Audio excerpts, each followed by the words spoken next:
Salut à tous, c'est Iseo22 pour l'info de la semaine.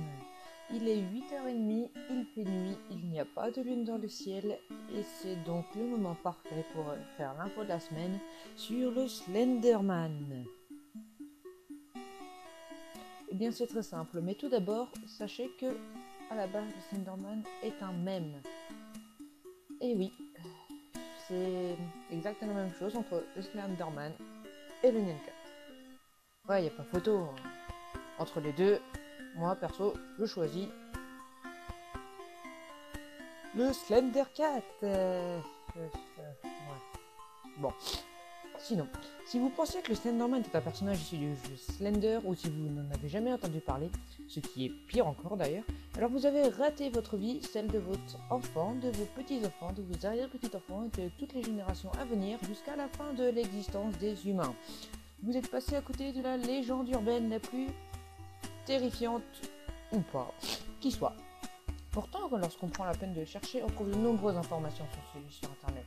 Des photos, des vidéos, des histoires et des rumeurs qui relatent ces mystérieuses apparitions. C'est sur les forums de Something Awful que l'histoire débute. En juin 2009, un concours de retouchage de photos est lancé. L'objectif étant de truquer de véritables photos, de faire apparaître des phénomènes paranormaux, puis de les présenter sur des forums dédiés au paranormal comme authentiques. Gigantesque compétition d'intox pour brouiller les liens entre réalité et fiction, se faire peur et s'amuser. Le 10 juin, un certain Victor Sturge poste la photographie suivante, qu'il attribue à un photographe anonyme et probablement mort.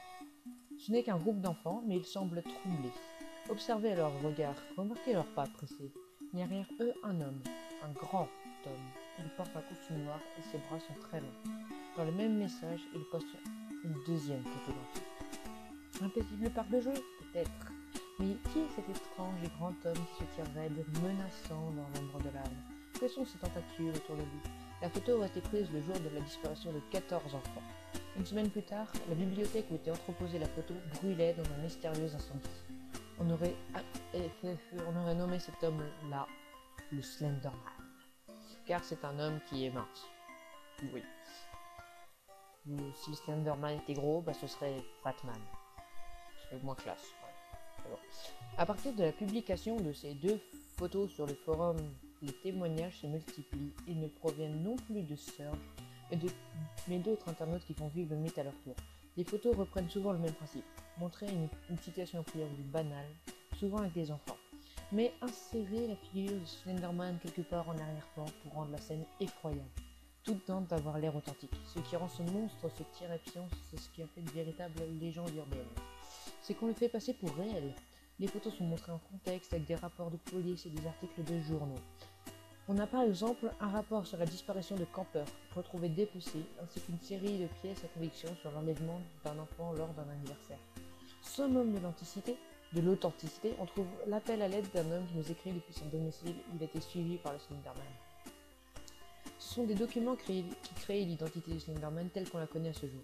Chacun d'entre eux met l'accent sur un de ces aspects, qu'il s'agisse de son impressionnante taille, de ses tentacules ou de son errance dans la forêt. On trouve même un ancien contre-humain attestant son existence depuis des siècles. Par la suite, le mythe se diffuse largement sur Internet et les créations de toutes sortes affluent. Chaque fois, les internautes se l'approprient, publient de faux témoignages et brouillent les frontières entre fiction et réalité. Parmi ces nombreuses œuvres, l'une se distingue d'entre toutes, que ce soit par sa mise en scène si réussie du Slenderman ou grâce à sa représentation, ce qui rend les événements si possibles. La web-série Marble Hornets a eu un impact considérable sur les mythes. Voilà, c'était Iseo22. Vous pouvez retrouver le lien de Marble Hornets dans la description et proposer votre idée pour l'info de la semaine prochaine.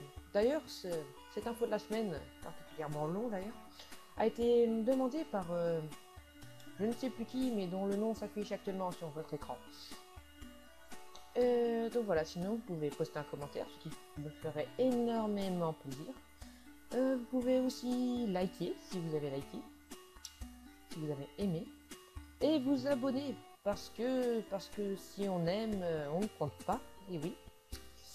Donc voilà, c'était Iseo Design pour l'info de la semaine.